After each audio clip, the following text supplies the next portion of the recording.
Tonight on UCentral News. With the election just one day away, the candidates make their final push before the ballots are officially counted. Jeremy Ramirez will also break down the numbers from early voting and much more. After the damaging storms over the weekend, Gwyneth Duncan will give you all the details from all over the state, as well as a look at this week's forecast. And finally, the Chos escaped St. Joseph's with an overtime victory over Missouri Western.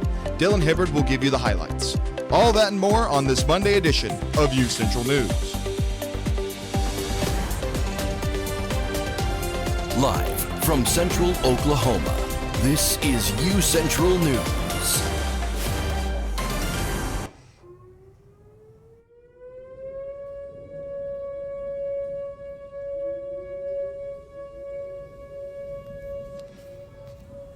Good evening, I'm Ian Nickel. And I'm Lauren Jackson. Welcome to this edition of UCentral News. Tornado warnings were given out throughout the metro area Sunday evening, alerting thousands to take shelter immediately. Schools around the metro were turned into virtual learning, were delayed, or were outright canceled as everyone kept an eye on the skies. Homes and buildings were destroyed and thousands of Oklahomans were left without power. 11 people were hospitalized with non-life-threatening injuries, but as of right now, no fatalities have been reported. Severe weather early Sunday morning brought hail, high winds, and tornadoes to parts of central Oklahoma. One of the cities affected is Hera, Oklahoma, receiving an EF3 tornado and straight-line winds that destroyed power lines and many trees. UCentral Gwyneth Duncan has more. I am currently in Hera, Oklahoma, where an EF3 tornado hit early Sunday morning. This came with a lot of damage, including power lines and a lot of residential homes being destroyed. As you look behind me, you can see a lot of the trees have just been snapped in half by that really powerful tornado. We had two other tornadoes hit that same morning across the OKC metro. And as we go into later today, they are expected to receive another wave of storms that is going to hit Hera. The severe storms today brought multiple tornadoes and high winds. Let's toss it over to Gwyneth Duncan for our first look at weather. Thank you, guys. And looking at just some of the photos we got from Hera, it is insane. The damage is crazy. As I was driving in, I could see debris from miles out. It is just crazy how much a storm like that did at 1 a.m. in the morning. As we look outside right now, you can see some clouds out there. Those are from the storms that are moving east out of our state. Those storms hit us earlier today and they hit us hard. We felt that for sure, and we definitely got woken up by that. But as we look outside right now, 71 degrees, thunderstorms to the east, southeast winds at 13 miles per hour. That's bringing our humidity up quite a bit. We're sitting at 93%. Our rain is currently at 10%, and we're really not going to see any more rain throughout the rest of today. As we look at our severe storm record, we had a record rainfall yesterday of 3 inches. We usually don't see that in November, but we did yesterday. As we look at our tornadoes, we've seen so far 5 of them. Just insane, and they have been confirmed in November. It's only 4 days into November. It's just crazy. As we look at our record warmest low was set October 30th at 70 degrees. The climate is definitely changing, and we can definitely feel that as we jump into our tornadoes. August, September, October, we really didn't see much rain. It was just a lot of drought, but in November, that went up quite a bit. As you can see, 7, and it's only the 4th day of November. That's all I have for you guys right now, but I'll share those rain chances that are supposed to come later in the week, later in the show. Back to you guys at the desk. Thank you, Gwyneth. And right here we have our book of emergency procedure, and it's got everything you need all up in here. It's got tornado warnings and severe weather, and we'll go ahead and flip to that. And it's got all the locations for storm shelters and what you need to do in the event that something like this happens. It has first aid as well. It's just a very useful book to have, and it's available at all campus buildings. Social media is making the spread of information quicker than ever, and misinformation and news becoming a major issue facing our generation. UCentral reporter Maureen Dirk asked students on campus where they're getting their news. I get my news from the UCO Instagram page. I get most of my news from Instagram. I get my news from a variety of sources on my Google News feed. With information at your fingertips, here's a list of some news outlets that are unbiased and reliable. A majority of younger people are choosing to get their news digitally, so I asked what they are doing to decipher what is true and what is false. By sources and generate it from people that are reliable. I look at the comments and see what other people are saying. Taken a lot of different sources and use that to kind of decipher what is real and like what is opinion. To sort through the mess and make sure the information you are getting is reliable, you can fact-check articles and do your own research. My name is Maureen Dirk, and I am reporting with UCentral News. With the polls opening up in less than 18 hours, new voters or those who have voted only by mail may be facing some anxiety, not knowing what to expect. Polling places are open from 7 a.m. to 7 p.m. You can find your location on your voter registration card or the online voter portal. Keep in mind that you will be asked to remove any clothing referring to a specific candidate. After arriving and waiting in line, you will need to sign in and show your registration card or a valid ID containing a name and photo. Once you get your ballot, you will go to the voting booth to fill it out and then return it to the voting machine. You can bring notes or a marked sample ballot if you need a reminder on how you want to vote. Feel free to take a picture of your ballot, but it is illegal to share how you voted before leaving the poll. So wait until you get outside to post or text. Last and not least, don't forget your sticker. The final countdown is on. Tomorrow is Election Day, and Vice President Kamala Harris and former President Donald Trump are delivering their contrasting last pitches to voters in key battleground states that could determine who wins the presidency. CNN's Washington correspondent Julia Benbrook has been covering this election for the U.S. closely. Vice President Kamala Harris and former President Donald Trump are using the last hours before Election Day to make their final pitches to voters. America is ready for a fresh start, ready for a new way forward, where we see our fellow American not as an enemy, but as a neighbor. Are you better off now than you were 4 years ago? With your vote tomorrow, I will end inflation. I will stop the invasion of criminals coming into our country. While a historic switch-up at the top of the Democratic ticket led Harris to run an accelerated campaign. We are going to win. I do believe that. This is Trump's third time as the Republican nominee. We're going to defeat Kamala Harris, and we're going to win back that beautiful White House. The race for the 270 electoral votes needed to win will likely come down to a handful of battleground states. Then there's the balance of power on Capitol Hill, with tight races for control of both chambers. In the House, currently controlled by Republicans, all 435 seats are on the ballot. We're still have a pathway to grow the majority, but we'll see how things play out. There's just a lot of races that are really close. In the Senate, currently controlled by Democrats, roughly a third of the 100 seats are up for grabs. I believe we're going to hold our majority, but it will be close. It's going to go right down to the wire. Reporting in Washington, I'm Julia Benbrook. The winner of the 2024 presidential race will probably not be called on election night, as the vote counting process in key battlegrounds could take days. In 2020, Joe Biden was not declared the winner until Saturday, several days after the election night. While votes were still being counted, Trump falsely claimed victory and alleged that his opponents were perpetuating fraud. Trump has already made baseless claims about election security this time around, raising concerns something similar could happen again. Kamala Harris appeared on Saturday Night Live 3 days before Election Day, and it caused trouble for NBC. Although the SNL skit was entertaining for some, it caused trouble as the Trump campaign was not offered an appearance, which violates a Federal Communication Commission's rule. This can cause issues for NBC as they violated the equal time rule that was set in place since 1934. FCC Commissioner Brandon Carr criticized NBC's move as premeditated and gross violation of the equal time regulation, and that the FCC rules were designed for this very purpose. NBC is now asking for forgiveness as they have violated this rule. And an unbelievable weekend of weather, the tornado sirens going off at 1 a.m. on Saturday, and then this morning, just unbelievable stuff. Yeah, Gwyneth will have our full look at weather after the break. Don't go anywhere. Rugged, rough, built for the road ahead. Sometimes I feel like a shell of a man. Commercials are fake. What you're feeling isn't. Call or text 988, Oklahoma's mental health lifeline.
The University of Central Oklahoma grows and thrives. We move forward, daily living the Bronco way, being reflective of our neighborhood, community, history, and Oklahoma. This is what has made us who we are. Oklahoma's Metropolitan University, the third largest university in Oklahoma. This is where movement is. This is the University of Central Oklahoma.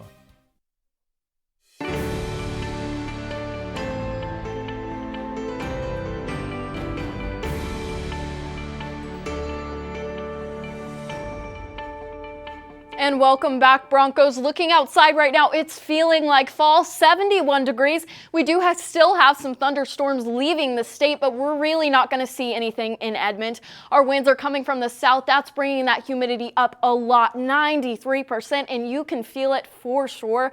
As we look across the state, low 70s, even into 60s.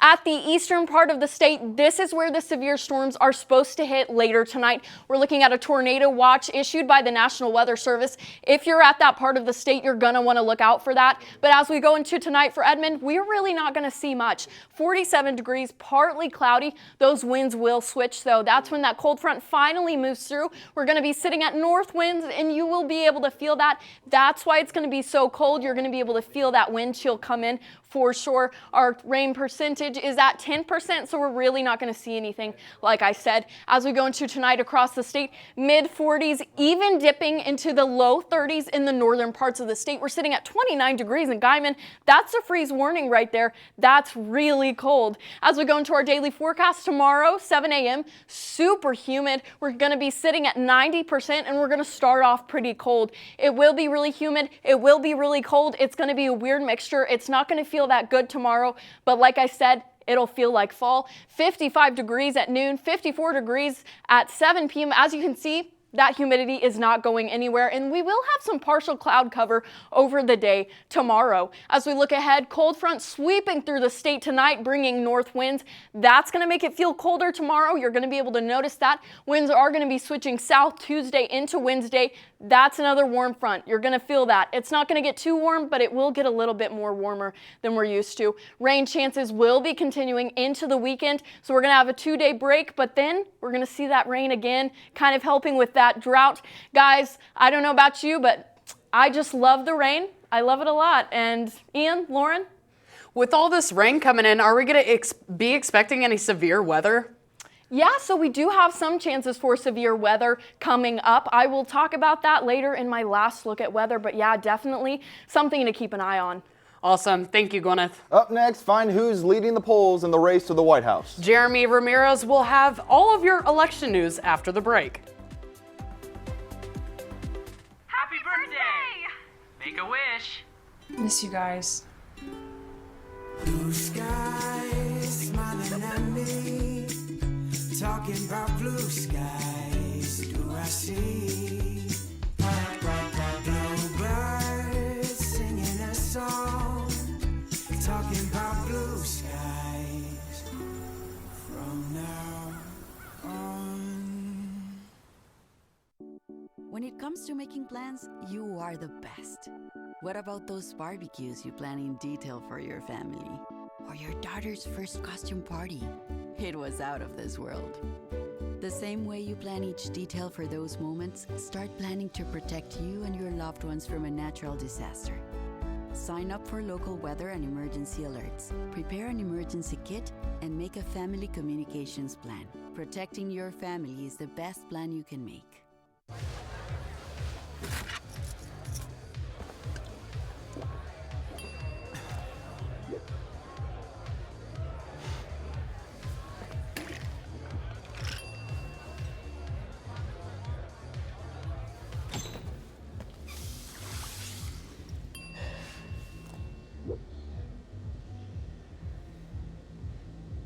If you need to do something to feel okay to drive, you're not okay to drive. Don't drive buzzed. Are you really sure this is all going to fit? Oh, it'll fit. I got that. All right. When hauling anything, ensure it's secure. Losing your load is dangerous for all drivers. We want everyone to make it home safe. Help make Oklahoma safe by securing your load. Happy New Year. Ramirez here, and tonight with all of your election news. A record number of Oklahomans turned out for early voting, with more than 390,000 people showing up to the polls, despite the hours-long wait many had in front of them. The breakdown by party is Republicans with over 180,000, Democrats with over 74,000, Independents with over 34,000, and Libertarians with just over 1,000. Mail-in voting numbers stand at over 49,000 for Republicans, 36,000 for Democrats, over 13,000 for Independents, and just 442 for Libertarians. These numbers greatly exceed the previous early voting records set in 2020. Now, switching gears to national political news tonight. This map provided to us by 270 to Win illustrates polling averages across all 50 states. Now, let's take a look. Our coastal areas, Washington, Oregon, California, solidly blue. Some of our more urban areas, Denver, solidly blue. Illinois, solidly blue. But throughout the center of the United States, states like Kansas, Missouri, Oklahoma, all solidly red. Now, if the election were held today, hypothetically, and based on these polling results, Democrats would have a slight edge at 226 electoral votes, Republicans at 219, just a small difference at 7 points. Now, this map also illustrates one other thing, the 7 key battleground states: Nevada, Arizona, Georgia, North Carolina, Pennsylvania, Wisconsin, and Michigan. Combined 93 electoral votes that could easily influence the outcome of the election. Now, let's focus a little more on these 3 battleground states, Pennsylvania, Michigan, and Wisconsin. These 3 states are known as the Blue Wall by Democrats. This blue wall right here helped propel Biden to the White House in 2020. Now, let's take a look at what if that blue wall resurged. We would have Democrats at exactly 270, Republicans at 219, but with a much smaller route to the White House. Now, going forward, let's flip that and say, what if Wisconsin, Michigan, and Pennsylvania did flip red? Republicans would be at 263 points, Democrats at 226. And as you can see, it's a much easier road to the White House for Republicans in this projection, leaving Democrats no opportunity to get there. Now, let's take a closer look at polling averages in these 7 battleground states. Starting us off with that blue wall, Wisconsin and Michigan, Harris is leading, but in the other state part of the blue wall, Pennsylvania, Trump has a slight lead. Now, in states like Arizona, Trump is up 1.6%. States like Georgia, identical numbers, 1.2% with North Carolina. Now, it looks like it's going to be a very, very close race, and this data doesn't exactly show us who's going to win, but Ian, Lauren, I'm really excited about all of those polling numbers. Have you guys gotten out and voted yet? I haven't yet. I'm voting tomorrow on the big election day. We're going to have coverage for you on tomorrow night. Yeah, how about you, Jeremy? I actually went down to Shawnee and voted with my family on Saturday. I was really excited, and luckily there wasn't a huge line there. Awesome. I also plan on voting tomorrow. Coming up, the Thunder are one of 2 remaining undefeated teams. And in UCO football, the Broncos had a late comeback, but did they hold on? Dylan Hibbard will have the details when we return.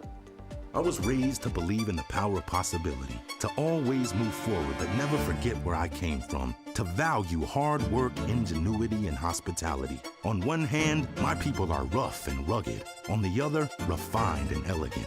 They taught me how to love beautiful things and cherish my past, to seek out adventure, eat well, and to have a good time. So I keep their traditions alive every place I go. They call me Oklahoma City, but you can call me the modern frontier.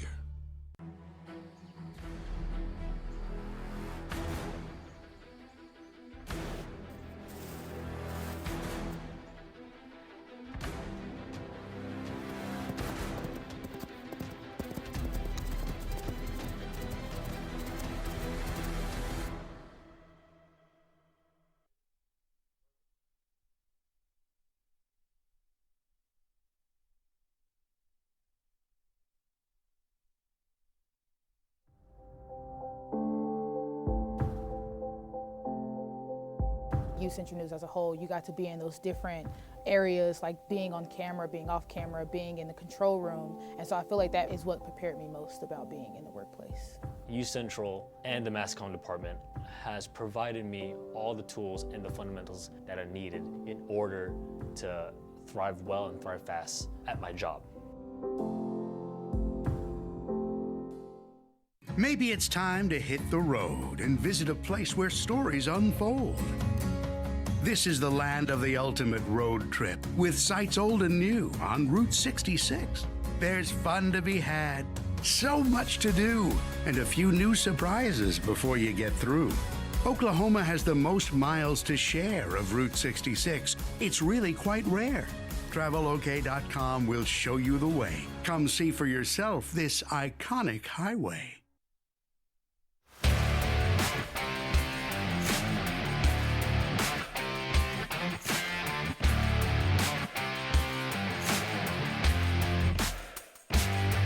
Hello everyone, and welcome to your daily sports update. I'm Dylan Hibbard. The 9th-ranked Broncos were back on the road this past Saturday after last week's homecoming loss, with hopes to win out and still win the MIAA conference after both Pittsburg State and Emporia State losing earlier in the day. It was not easy, as the Broncos won with a game-winning field goal by kicker Nicky Quevedo in overtime with the final score of 37-34. UCO had the lead early in the game, leading 20-10 at half, but after a 30-minute lightning delay, Missouri Western would score 27 unanswered, making it 34-20 with 5 minutes left. Enter Kobe Stevens. Stevens would return a punt 92 yards and make it a 34-27 game with 2 minutes remaining. After the defense got a big stop, the Broncos would march down the field and tie the game with 13 seconds left in regulation. UCO will be on the road for the final time this season as they travel to Washburn in hopes to keep the #1 spot in the MIAA conference. Kickoff is scheduled for 1 p.m. on Saturday. The 13th-ranked UCO volleyball season is winding down with just 2 weeks remaining before the conference tournament games begin, with the Broncos currently in second in the standings, trailing only Nebraska Kearney. The Broncos started this week's perfect with a 3-0 sweep of Central Missouri Mules Friday night, led by Addison Wimmer's 17-kill performance. The following afternoon was no difference, as the Broncos swept the weekend 6-0, improving to 10-2 in MIAA play and 23-2 overall after Jenna Karp and Addison Wimmer combined for 18 kills. Volleyball will be on the road for the final weekend starting Friday night. The Broncos will travel to Pittsburg, Kansas to face off against the Gorillas of Pittsburg State Friday night at 6 p.m. The following afternoon, they will see the Broncos' final road game of the season in Wichita, Kansas, going up against the Newman Jets, with game time scheduled for 3 p.m. UCO soccer has one more regular season game before conference tournament games start up, but the Broncos only had one game this weekend. The Broncos' one game was Friday night, and it was victorious with a 1-0 victory over Pittsburg State on the road. The one-goal score for the Broncos was by Becca Tweedy in the 54th minute of the match. Soccer currently sits at 6-2-3 in MIAA play and 9-5-3 overall, putting them 4th in the conference, which would be good enough to host a playoff game. The final game of the regular season is on Wednesday night at 6 p.m. against the Newman Jets. The OKC Thunder continue to impress everyone with a 6-0 start, marks the best start to a Thunder season in franchise history. This weekend saw the OKC Thunder in a mini West Coast trip with back-to-back nights in Portland, Oregon and Los Angeles. Friday night, we would watch as the Thunder would drop a season-high 137 points on the Trailblazers, led by SGA's 30-point, 7-rebound, and 6-assist performance. The following night, the Thunder would visit the brand-new Intuit Dome Arena, home of the Los Angeles Clippers. Much of the same, though, with OKC holding LA to 92 points with a 105-92 victory. This game would mark the 4th game out of 6 already where the Thunder's defense had allowed less than 100 points to opponents. They are currently on pace to have a top 5 defense in NBA history. OKC will put that undefeated record on the line tonight as they will host the 3-3 Orlando Magic, led by the man who was picked ahead of Chet Holmgren, Paolo Banchero. Tip-off is scheduled for 8 p.m. at the Paycom Center. Ian, Lauren, back to you at the desk. Thank you so much, Dylan. And, you know, the Thunder are looking really good right now. I'm not going to jinx it, but 82-0 is still on the table. Yes, personally, I love the Thunder, so I will be watching the game tonight. And Gwyneth will have your last look at weather after the break. Rugged, rough, built for the road ahead. Sometimes I feel like a shell of a man. Commercials are fake. What you're feeling isn't. Call or text 988, Oklahoma's mental health lifeline.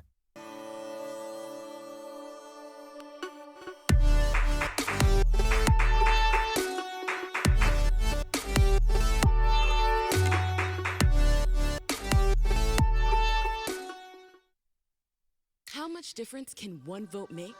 Since 2023, more than 60 U.S. elections have been tied or won by just one vote.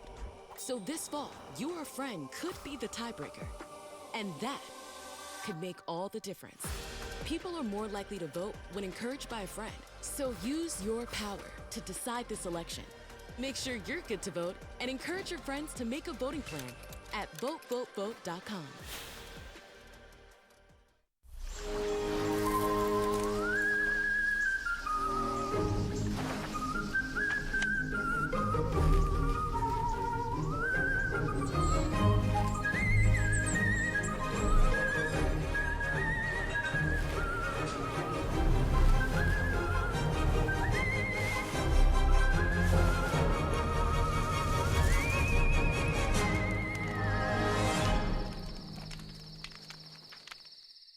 The University of Central Oklahoma grows and thrives. We move forward, daily living the Bronco way, being reflective of our neighborhood, community, history, and Oklahoma. This is what has made us who we are. Oklahoma's Metropolitan University, the third largest university in Oklahoma.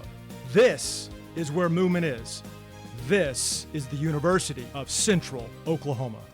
Welcome back. It's a day you can indulge your sweet tooth. Today is National Candy Day. The word candy covers a lot of territory, but includes chocolate bars, gumdrops, and suckers. Candy was first made from honey and was once thought to calm the digestive system and cure a sore throat. Candies have since made many advances with the improved availability of sugar. You could celebrate the day by enjoying some of that leftover candy from Halloween. Ooh, I'm wanting some chocolate now. How about you? I am too. I'm going to go to the vending machine and just punch the glass. Let's take it over to Gwyneth for our last look at weather for the evening.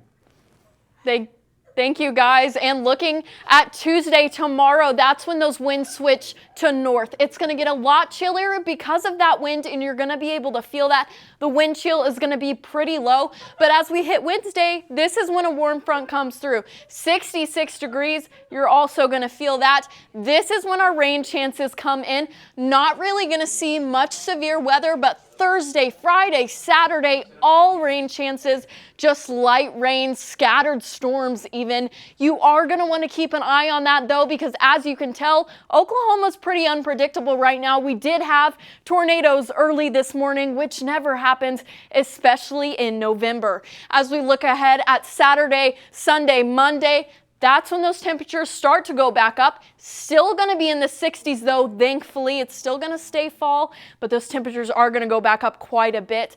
And as we look just across our 7-day, it's looking pretty nice out there compared to what we had. It's looking like 70s, 60s, a lot better than it could be. It's looking pretty good out there, guys. How do you guys feel about this weather? Because it is just very hot out there. It's very mixture of temperatures and a very mixture of rain. Yeah, no, for sure. It's going to be, it's getting wet and wild out there, and we'll see how it continues. My name is Lauren Jackson. And I'm Ian Nickel. Have a great rest of your Monday.